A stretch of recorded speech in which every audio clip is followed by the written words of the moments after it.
అందరికీ నమస్కారం.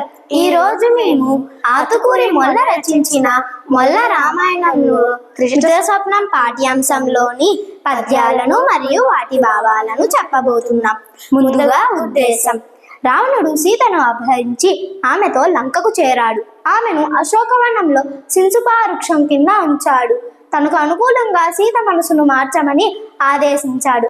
ఒకరోజు నిద్రిస్తున్న త్రిజట మేల్కొంది. సీతాదేవిని హింసిస్తున్న రాక్షస స్త్రీలను చూసి ఇలా వివరించింది. కలగంటి వినుడెంతులారమణ లంకా ద్వీపమే అద్దిలోపల వ్రాలె మన రావణేశ్వరిని సుభద్రత్న కోటీరము కలనంగూర రఘుద్వహుండేలమితో గంధి ద్వీపం బెక్కి యుజ్వల కాంతిని విలసిల్లు సీతగుని పోవన్ మిన్నకేనిప్పుడే. భావం. ఓ స్త్రీలారా వినండి, నేను కలగన్నాను. ఆ కలలో లంక నగరం సముద్రంలో మునిగిపోయింది. మన ప్రభువు తలలపై ప్రకాశించే రత్న కిరీటాలు నేలపై పడ్డాయి. రఘువంశధారకుడైన రాముడు ఆనందంతో ఉన్నాడు. మదించిన ఏనుగు ఎక్కాడు.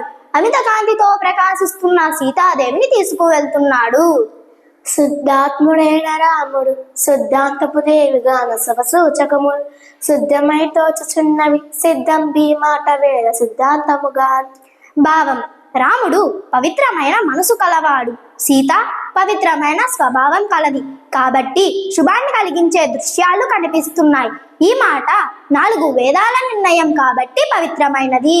కావున నిక్కోమలియడ గావలి ఉన్నట్టు మీరు కఠినోక్తులుగా దేవ్య నాడకు దిక్కని దేవ్య రక్షింప మనకు దిక్కగు మీరే. భావం. అందువల్ల సీతాదేవిని రక్షిస్తున్న మీరు కఠినంగా మాట్లాడవద్దు. ఇక మీదట ఈ సీతాదేవి వలనే మనము రక్షింపబడతాము అని చెప్పి ఇలా అంది.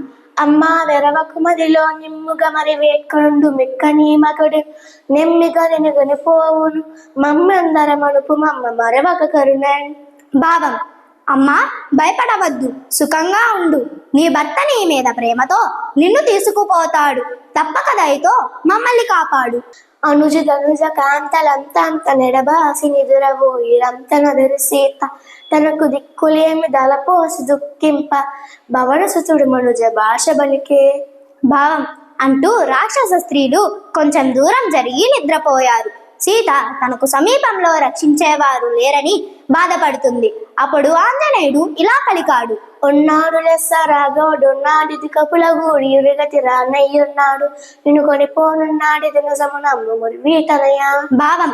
ఓ సీతమ్మ, రాముడు నిన్ను రక్షించడానికి ఉన్నాడు. ఇప్పుడే వానరులతో కలిసి తగిన మార్గంలో వస్తాడు. నిన్ను తీసుకుపోతాడు. ఇది నిజం. అందరికీ ధన్యవాదములు.